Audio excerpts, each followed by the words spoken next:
Has anyone ever told you not to hurt their feelings? And you paused, afraid to say something that deep down you knew would actually help them? You sensed that what you were about to say might sting in the short term, but in the long run, you know it would allow them to soar, probably achieve a goal. One day, my young son looked me straight in the eye and said, "Teacher says no one should hurt my feelings." Now, in parenting, I always thought about the adult manifestation of any idea my children embraced, and I found this statement troubling. The modern obsession with always feeling good was creating an uneasiness within me. Stay with me, because by the end of this video, you might feel a sense of unease about that statement as well. And if you find this video helpful, please give it a like to support the message. Share it with someone who fears having their feelings hurt, and subscribe for more conversation about personal growth and development. I'll also be sharing a poem entitled "Nice Feelings" at the end. And there's an engaging quiz in the comment section. Feel free to share your results. Remember, there are no bad scores, only a clearer picture of where you are and where you can grow.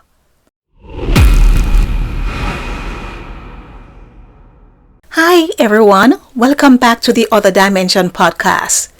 If you're new here, my name is Pauline Bell, and we talk about self-discovery, identifying and owning your powers, mindset, and how to live a more grounded life in a world experiencing instability and rapid change. Today I want to share a very personal story with you. It has to do with my son, his teacher, and a phrase you may have heard a million times: "Don't hurt my feelings." I also want us to explore a bigger idea that is centered on hurting feelings. What if hurting our feelings sometimes is exactly what helps us grow, help us soar, help us realize the impossible? I remember those days when my little son would tell me over and over that the teacher said not to hurt his feelings. Every correction, every serious conversation, every rebuke I tried to offer as a mother was met with, "Teacher says no one should hurt my feelings." One morning I was doing something just the ordinary, washing the dishes. I looked across the room and there he was, cozy on the sofa, totally at ease. I said to him, "You look comfortable sitting there. Would you like to get up from that sofa?" He said, "No." So I tried a different question. "Would you get up if a pin or a needle stuck you in your butt?" He said yes. So I asked why. And with complete innocence, he replied, "Because you said if a needle or a pin sticks me in my butt." Well, in that moment, something in me snapped, not in anger at him, but in direct response to the uneasiness that statement stirred in me. For a moment, I felt like an old analog clock that was tightly wound. Suddenly, I began to unwind, and at a very fast pace, and the speed of those words that spill out of my mouth, oh, it was really going. "That is why I hurt your feelings," I started. "Humans do not move from one point to another unless they experience some form of discomfort, a hurt. Sometimes I'm exhausted. I would rather sleep in, but the mortgage hurts my feelings. As a single mother with 3 of you to take care of, I feel hurt that I can't provide what you guys need. And that hurt. Do you know what I do with that hurt? That hurt, that discomfort keeps me going. It motivates me. It keeps me moving from one point to another. It helps me develop resilience and tenacity. So dare you come back inside here and tell me that teacher said not to hurt your feelings." I looked over at him and he stared back at me, wide-eyed and surprised. But I knew I had finally got him. I knew he recognized the logic in what I was saying, because he was a smart child. When did we get to that point where hurting our feelings became a complete no-no? We live in an era of intense desire to feel good all the time. Technology, brands, and entire industries capitalize on this. Every new gadget, every snack, every travel package is sold with one promise: you deserve to feel good. This will make you so comfortable. Here is convenience. Now you can relax on the beach in complete bliss.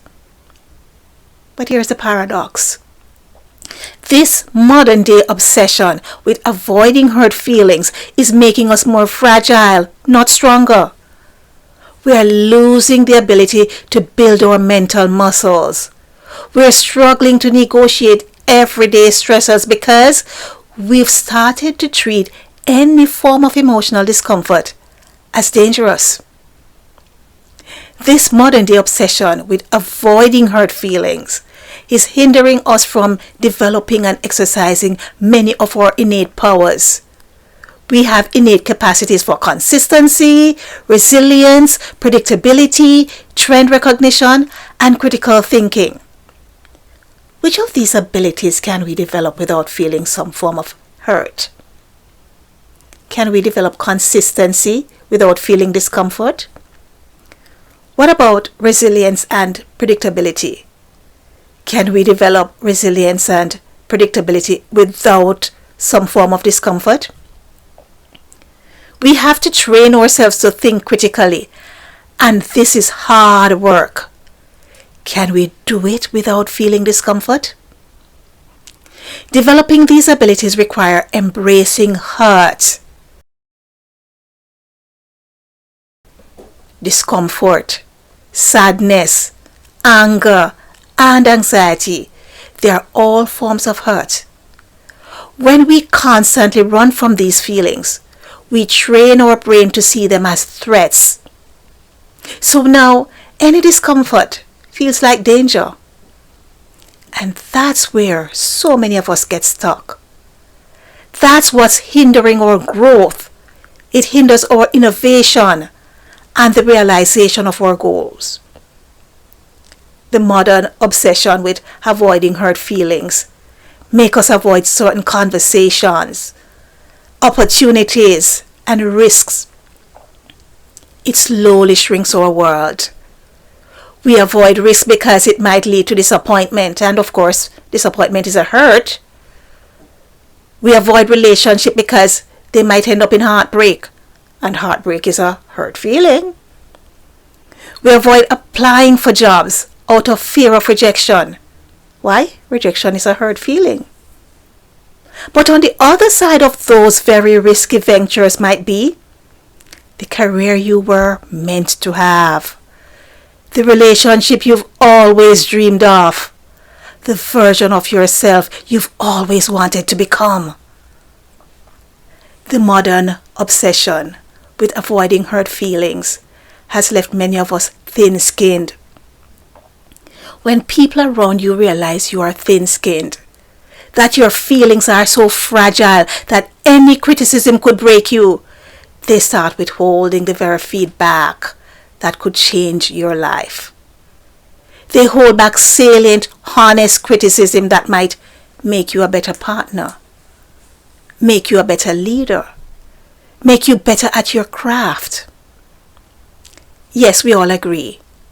In the short term, these criticisms or feedback might hurt. But would you trade achieving a goal for short-term comfort, not hurting your feelings? The modern obsession with avoiding hurt feelings has transformed many of us into emotionally fragile people. One comment, one piece of feedback, and we can spiral into weeks, sometimes months of self-doubt. Here's the truth I've come to accept as a single mother. As someone who has had to keep moving even when my own feelings were screaming for comfort. Hurt and pain, when understood and processed, are not our enemies. They are messengers. They bring about change. We cannot change if we don't move from where we are. All forms of change involves movement, from the familiar to the unfamiliar. And you know what lives in the unfamiliar? It is growth. When we stay in the familiar, we are not growing. When we move into the unfamiliar, we are gaining more. And what is growth? It is a movement from less to more. So how do we start using hurt feelings well instead of running from them? We need to think of hurt not as stop sign, but as a signal. Sometimes it's a signal that a boundary was crossed and you need to speak up. Sometimes it's a signal that there's truth in the criticism and there's room to grow. Sometimes it's a signal that you care deeply about something and that caring is worth the discomfort. Anyone who is seeking to bring forth what is within them, anyone who wants to realize and preserve their internal capacities must accept that at times their feelings will be hurt. Hurt and pain in the right context can be good. They are often the doorway to transformation. So the next time someone offers you a hard truth, the next time you feel that sting of criticism, instead of saying, "Don't hurt my feelings," try asking, "What is this hurt trying to teach me?" It doesn't mean we allow abuse, disrespect, or cruelty. Those are never acceptable. But it does mean we stop treating every uncomfortable feeling as an emergency. Now, if this message resonated with you, I'd love to hear your thoughts on the modern obsession with avoiding hurt feelings. What's one time when hurt feelings actually help you grow? Share it in the comment below. If this conversation has you rethinking hurt feelings, hit the like button, subscribe, and share this with someone who might be avoiding all forms of hurt feelings. Thank you for taking the time to be with me. I hope you find the poem inspiring. I choose to leave you with this thought. Your discomfort might be the birthplace of your next level.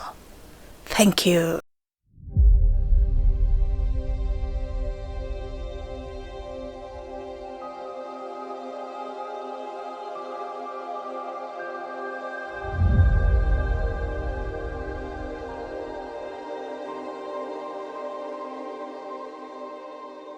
Yesterday I thought I should tell you this, but considering the consequence, the opportunity I missed.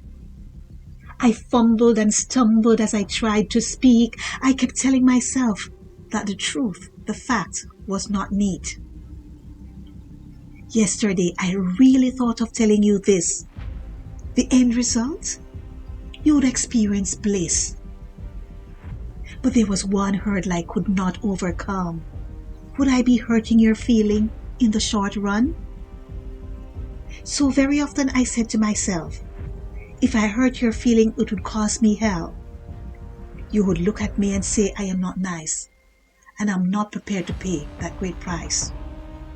To unveil to you the truth, the fact, although it would guarantee your success, it would change the way you act.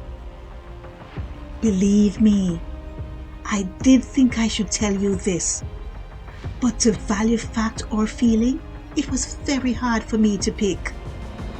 Should I make you uncomfortable for your own good? Or should I play the game of nice feeling and lead you into the woods?